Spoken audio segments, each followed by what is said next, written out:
भी एम्स आप लोग ज्वाइन करना चाहते हैं वो सभी एम्स आप ज्वाइन कर सकते हैं बिना नीट की एग्जाम दिए।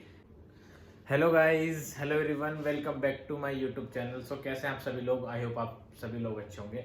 सो गाइस, आज की इस वीडियो में आप लोगों ने थंबनेल देख लिया होगा कि how to join AIIMS Delhi without cracking NEET exam. तो आज की ये वीडियो आप लोगों के लिए बहुत स्पेशल होने वाली है। जो लोग बहुत सालों से नीट की प्रिपरेशन कर रहे हैं और अभी तक उन्होंने नीट की एग्जाम क्रैक नहीं कर पा रहे, कोई भी उसका रीजन हो सकता है। सो आप कैसे आपकी ड्रीम मेडिकल कॉलेज ज्वाइन कर सकते हैं, ना कि सिर्फ AIIMS Delhi, AIIMS Jodhpur, AIIMS Rishikesh, AIIMS Bathinda, जो भी एम्स आप लोग ज्वाइन करना चाहते हैं वो सभी एम्स आप ज्वाइन कर सकते हैं बिना नीट की एग्जाम दिए। जी गाइस, बिल्कुल आप लोगों ने एकदम सही सुना है।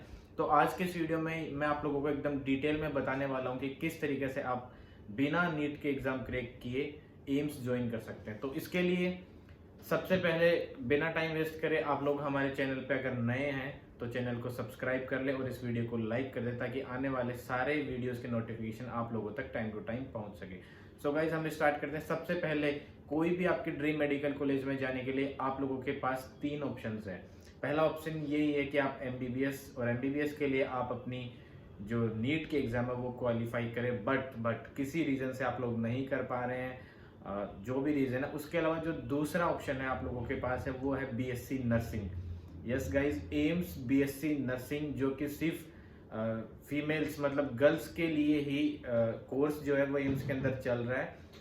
वो उस कोर्स के लिए आप लोगों को क्या अलग से एग्जाम होती है एम्स की, एम्स बीएससी नर्सिंग की, जिसकी जो एक सबसे पहले एग्जाम होगी वो एंट्रेंस एग्जाम होगी। उस एंट्रेंस एग्जाम के थ्रू आप लोगों के सिलेक्शंस होते हैं और उन सिलेक्शन के बेसिस पे फिर आप लोगों को कॉलेज अलॉट की जाती है। सो किस तरीके से आप एम्स बीएससी नर्सिंग की कॉलेज है वो ज्वाइन कर सकते हैं, उसकी सारी प्रोसेस हमारे चैनल पे टाइम टू टाइम वीडियोज आती रहती है। तो अगर आप करना चाहते हैं तो हमारे चैनल को जरूर से ज्वाइन कर ले। उसके बाद में गाइस सेकंड है आप लोगों के पास बीएससी पैरामेडिकल, मतलब आप पैरामेडिकल का कोई भी कोर्स, बहुत सारे कोर्सेज होते हैं पैरामेडिकल के अंदर।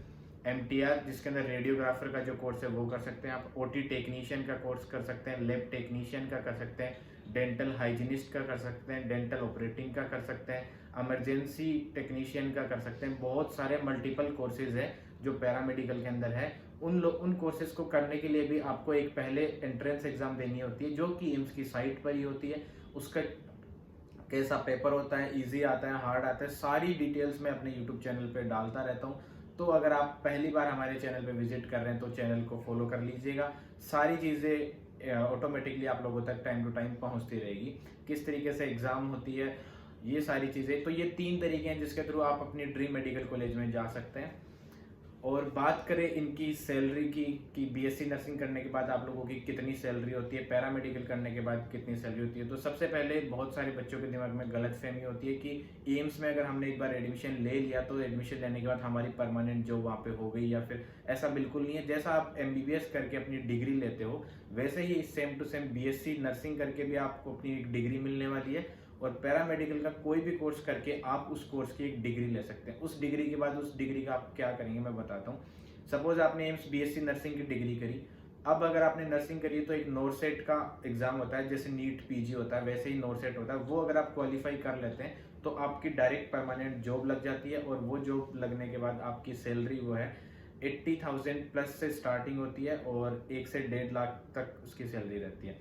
अगर आप पैरामेडिकल का कोई भी कोर्स करते हो, सपोज रेडियोग्राफर का कोर्स किया, ओटी टेक्नीशियन का आपने कोर्स किया, वो कोर्स करने के बाद में आपको फिर से एंट्रेंस एग्जाम देनी होती है। वो एंट्रेंस अलग अलग हॉस्पिटल्स में या फिर अलग अलग पर्सनल लेवल पे हॉस्पिटल अपनी वैकेंसी निकालते हैं और वो वैकेंसी के भी एक एंट्रेंस एग्जाम होता है। उस एग्जाम को क्वालिफाई करने के बाद में आप लोगों की परमानेंट जॉब लगती है। अगर आप एम्स से परमानेंट जॉब करते हैं किसी भी पैरामेडिकल कोर्स की तो 75,000 प्लस से आप लोगों की स्टार्टिंग है और फिर 1.5 से 2 लाख तक मैक्सिमम रेंज में आप लोगों की सैलरी वो पहुंच जाती है। तो ये था, बहुत सारे लोगों के गलत अजम्पशन होते हैं, बहुत सारे यूट्यूब चैनल पे गलत चीज़ें बताई जाती है ताकि आप उन सब चीज़ों से बच सके। तो मैं ये सारी चीज़ें आप लोगों को क्लेरिफाई कर रहा हूँ। तो आई होप आप लोगों को सारी चीज़ें समझ में आएगी। इनके अलावा अगर आप लोग भी चाहते हैं कि एम्स में कोई पैरामेडिकल या बीएससी नर्सिंग का कोर्स ज्वाइन करना चाहते हैं तो हमारे चैनल को फॉलो कर लीजिएगा। सारी चीज़ें अप टू डेट इस पर आती रहेंगी। और उसके अलावा मैंने एक नया अपना पर्सनल ग्रुप बनाया है जिसके अंदर बहुत सारे बच्चे कनेक्ट हो गए हैं। अगर आप लोग भी कनेक्ट होना चाहते हैं और अगर आप लोग पता करना चाहते हैं सर, वैसे तो यूट्यूब चैनल पे नॉर्मल सारी चीज़ें बताता रहता हूँ, बट पर्सनली बहुत सारे बच्चे मुझसे कनेक्ट होना चाहते हैं, तो उसके लिए मैंने डिस्क्रिप्शन में एक पूरा प्रोसेस डाल रखा है। एक UPI ID डाल रखी है जिसपे 699 का आपको पेमेंट करना है। उस पेमेंट की स्क्रीनशॉट लेनी है और उसका स्क्रीनशॉट लेके आपको फिर मैंने एक ईमेल डाल रखी है, उस ईमेल पे भेज देनी है। मैं आप लोगों को उस ईमेल पे आप लोगों को अपना व्हाट्सअप नंबर भेज देना। उस नंबर के थ्रू मैं आपको अपने ग्रुप में कनेक्ट करूंगा जिसके अंदर प्रॉपरली सारी आप लोगों की एग्जाम की इन्फॉर्मेशंस, PYQs जो कैसे आते हैं BSc पैरामेडिकल में और नर्सिंग में, सारी चीज़ें, मॉक टेस्ट अवेलेबल होंगे टाइम टू टाइम। अगर आप लोगों की पर्सनल कोई क्वेरी है वो सारी सोल्व आउट की जाएंगी।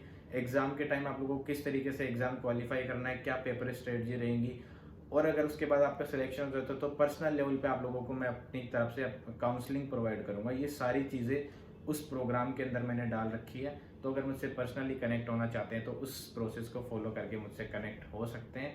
बहुत हायर लेवल पे आप लोगों की एक हेल्प उसमें आप लोगों की जाने वाली है। So guys, thank you so much. मिलते हैं फिर कभी नेक्स्ट वीडियो में। तब तक के लिए टाटा, बाय बाय।